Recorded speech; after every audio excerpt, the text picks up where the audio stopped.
kolaborasi, wujudkan mimpi. Kurikulum merdeka, kita ujung tombaknya. Guru penggerak angkatan 10, berpikir kreatif, selalu berinovasi. Siapa kita? Kita guru penggerak angkatan 10. Oh yeah. Siapa kita yang selalu berinovasi?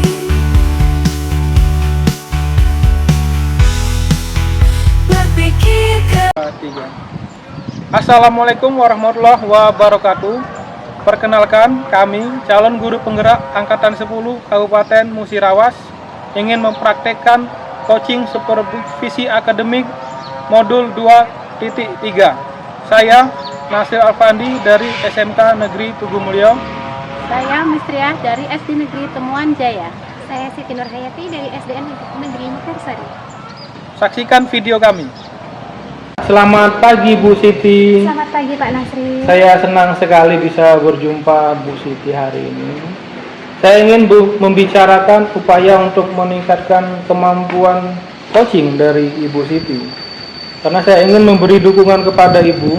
Apakah yang bisa saya bantu, Bu? Terima kasih banyak Pak Nasril. Pada kesempatan supervisi kali ini, saya ingin Bapak membimbing saya dalam meningkatkan kemampuan hadir secara utuh, kemudian mendengarkan secara aktif, dan mengajukan pertanyaan-pertanyaan bermakna pada coach saya. Ya, jadi Ibu ingin meningkatkan 3 kompetensi tadi ya? Baik, betul Bapak. Jadi kompetensi mana yang ingin Ibu fokuskan dari ketiga kompetensi yang Ibu sebutkan tadi? Baik Bapak, dari ketiga kompetensi tersebut saya ingin sekali Bapak untuk dapat memperhatikan cara saya mendengarkan aktif dan cara saya mengajukan pertanyaan-pertanyaan bermakna pada saat coaching nanti. Ya, sudah saya catat ya Bu ya. Bagaimana menurut Ibu, sejauh mana upaya Ibu untuk meningkatkan kemampuan dalam hal tersebut? Saya percaya peningkatan dalam mendengarkan aktif dapat merumuskan pertanyaan yang efektif dan sangat berguna dalam proses coaching. Dengan meningkatkan keterampilan ini, saya yakin bisa lebih baik membimbing murid dalam pembelajaran. Wah, saya paham sekali ya Bu ya. Bagaimana harapan Ibu setelah observasi kita nanti? Baik Bapak, saya berharap hasil observasi ini Bapak dapat memberikan umpan balik yang membangun untuk membantu perkembangan saya, khususnya dalam keterampilan mendengarkan aktif dan mengajukan pertanyaan-pertanyaan bermakna pada coach saya. Ya, nanti akan saya bantu ya Bu ya. Terima kasih banyak. Mari kita lakukan observasi. Assalamualaikum Bu Ibu. Waalaikumsalam Bu Siti. Mohon maaf sebentar ya Ibu, saya akan mengambil sedikit. Baik Bu Siti, silakan. Kita tapi punya waktu sekitar 10 sampai 15 menit saja ya Bu Siti. Apa nih yang Bu Siti ingin bicarakan dengan saya? Ini menyangkut kegelisahan yang saya rasakan saat ini. Dari percakapan ini, saya ingin mencari solusi dari permasalahan yang bersumber dari kegelisahan tersebut. Oke Bu Siti, jadi tujuan obrolan kita hari ini untuk mencari solusi atas permasalahan yang Ibu Siti rasakan ya. Yuk, boleh diceritakan kegelisahan apa yang membuat Bu Siti gelisah? Iya, jadi Ibu, saat ini saya mendapat tugas sebagai senior dengan jumlah siswa kurang lebih 13 siswa ya. Nah, jadi 13 siswa itu pada saat kemarin MTS menemukan fakta yang sangat mengejutkan, di mana dari 13 siswa tersebut 6 diantaranya belum bisa membaca, 2 tidak mengenal guru, yang sisanya baru melewatkan itu dari segi literasi. Kemudian dari segi numerasinya, saya tetap mengidentifikasi terjadi diskonsepsi yang sangat fatal, seperti contohnya ketika 0 hasilnya 7 atau 0 dikurang 3 hasilnya 3 gitu kan. Kemudian misalnya 5 dibagi 2 maka hasilnya 2,1. Menurut saya itu betul-betul fatal gitu ya. Kalau kesalahan itu satu siswa, oke, berarti hanya satu siswa yang miskonsepsi. Tapi kalau dari 13 siswa jawabannya sama, berarti ada yang salah dengan proses pembelajaran. Oh begitu ya Bu Siti. Jadi murid-murid Bu Siti di kelas itu intinya belum terampil membaca dan juga terjadi miskonsepsi terhadap konsep matematika ya Bu Siti. Betul sekali, Miss. Oke Bu Siti, lumayan kompleks ya masalahnya ya.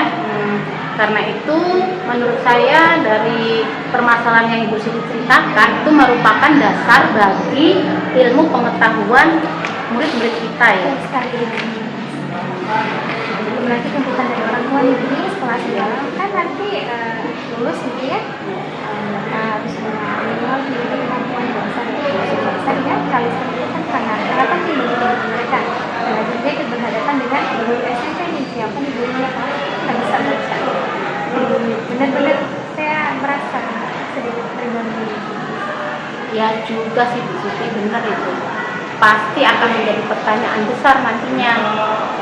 Oke deh Bu Siti, menurut Bu Siti bagaimana nih cara Bu Siti mengurangi bahkan menghilangkan kegelisahan yang Ibu Siti rasakan saat ini terkait murid Bu Siti tersebut?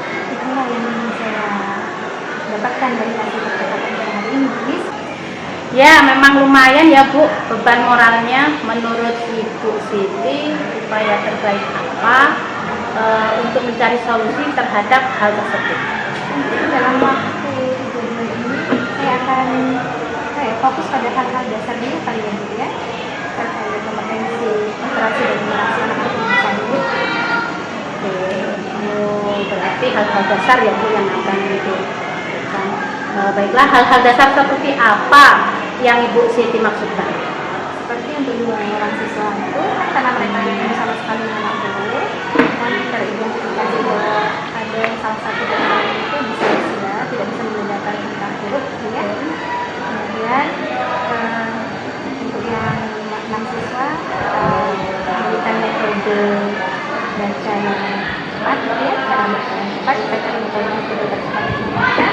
Untuk yang numerasi saya akan merencanakan pembelajaran yang kontekstual gitu ya. Jadi kita menggunakan media-media konkret. Kebetulan di lingkungan kampus sedang ada stick gitu ya, viral permainan itu bisa saya gunakan seperti itu. Oke, bagus sekali Bu Siti rencananya ya. Menurut Bu Siti, mungkinkah hal tersebut dilakukan secara bersamaan? Mengingat ada 5 siswa yang sudah lancar dalam membacanya Bu. Bisa sebenarnya ya dengan menerapkan diferensiasi pembelajaran ya. Tentunya fokusnya pada siapa belajar anak didik saya. Oh, begitu ya Bu Siti. Jadi Bu Siti yakin nih dengan diferensiasi yang akan Bu Siti terapkan tersebut.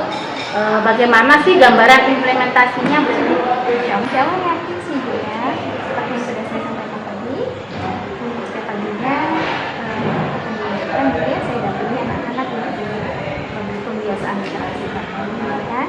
Kemudian dilanjutkan dengan materi pembelajaran sesuai dengan kurikulum, mengelompokkan siswa berdasarkan kesiapan belajarnya, mendiferensiasikan siswa belajar sesuai dengan kesiapan belajar, karena kita fokusnya adalah kesiapan belajar tadi ya. Kemudian menggunakan media-media konkret yang ada di kita sesuai dengan materi kita dan siswa saya tadi. Untuk MTK seperti itu saya sampaikan tadi, kita menggunakan media konkret bisa batu, buah dan lain sebagainya yang pasti intinya kalau media konkret ini dibutuhkan penambahan perkalian, pengurangan dan pembagian. Masya Allah, luar biasa rencana Bu Siti nih ya. Sempurna itu Bu Siti menurut saya. Menurut Bu Siti, mulai kapan nih hal tersebut dapat terus dilakukan? Insya Allah minggu ini sudah harus dimulai ya, karena minggu ini kan sudah aktif ya. Menurut Bu Siti nih, yakin upaya tersebut akan berhasil untuk mengurangi kegelisahan yang Bu Siti rasakan?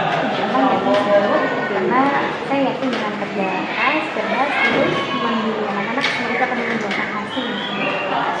Luar biasa semangat ya Bu Siti ya. Terus ngomong-ngomong kita sudah di akhir sesi loh Bu Siti. Jadi setelah kita ngobrol hari ini, apa sih yang Bu Siti rasakan dan dapatkan nih? Nah, ini dari hasil obrolan singkat kita hari ini, saya berbagi lagi tentang cara hidup di depan ya anak kita di pembelajaran untuk anak-anak murid saya. Oke, alhamdulillah ya Bu Siti. Oke Bu Siti, saya tunggu nih kabar baik dari Bu Siti ya terkait pembelajaran yang telah direncanakan dan bagaimana prosesnya serta hasilnya. Oke, nggak sabar deh rasanya. Saya ingin sekali mendengarkan obrolan lagi dari Bu Siti. Ya, semangat selalu ya Bu Siti ya. Selamat Bu Nis, terima kasih ya Bu sudah meluangkan waktunya. Sama-sama Bu Siti. Terima kasih. Selamat siang Ibu Siti. Selamat siang Pak Nasri. Terima kasih telah menyediakan waktunya. Ini tujuan saya di sini. Saya ingin membicarakan hasil observasi dari sesi coaching kita tadi, Bu. Bagaimanakah Ibu melihat performa dari coaching Ibu tadi? Baik Pak Nasri, jadi berdasarkan proses coaching yang sudah kita lakukan tadi, saya merasa sudah semaksimal mungkin untuk mengimplementasikan kompetensi-kompetensi coaching itu sendiri Bapak. Apa yang membuat Ibu merasa demikian? Saya merasa saya sudah mampu mendengarkan aktif dari coaching itu sendiri. Kemudian saya juga sudah merasa bisa mengajukan pertanyaan-pertanyaan yang relevan sesuai dengan permasalahan si coaching itu sendiri. Boleh saya berbagi dari hasil pengamatan saya tadi, Bu? Boleh, sangat boleh sekali Bapak. Saya melihat Ibu tadi telah dapat mendengarkan ya Bu ya dengan aktif dan dapat mengajukan pertanyaan-pertanyaan yang sangat berbobot dan bagus Bu saya pikir. Dan sesuai dengan panduan kita. Bagaimana menurut pendapat Ibu? Tentu saya sangat merasa senang sekali Bapak, juga Bapak memberikan penilaian seperti itu terhadap coaching yang telah saya lakukan. Saya perhatikan dari aspek-aspek tadi masih ada yang perlu ditingkatkan. Baik Bapak. Misalnya saat Ibu melakukan observasi tadi, Ibu kurang memperhatikan atau kurang hadir sepenuhnya, Bu. Baik Bapak, terima kasih sekali Bapak ya atas umpan balik yang Bapak berikan. Saya mengerti dan saya akan berusaha untuk lebih meningkatkan lagi kehadiran penuh pada saat coaching nanti Pak. Dari diskusi kita ini Bu, apa langkah konkret yang akan Ibu ambil untuk meningkatkan performa di area ini? Saya berencana untuk melakukan latihan lebih intensif dalam mendengarkan aktif, merumuskan pertanyaan yang lebih efektif dan juga kehadiran penuh seperti yang umpan balik yang Bapak berikan tadi. Ya. Itu adalah langkah yang baik ya Bu. Saya akan mencatat hasil observasi ini ke dalam form supervisi akademik kita. Terima kasih. Apa yang Ibu peroleh dari proses ini boleh Ibu jelaskan? Baik Bapak, saya jadi merasa lebih memahami titik area di mana saya letak kelemahan saya. Kemudian saya akan berusaha untuk terus berkembang dan juga saya ucapkan banyak terima kasih sekali umpan balik yang telah Bapak berikan. Ya, terima kasih Ibu.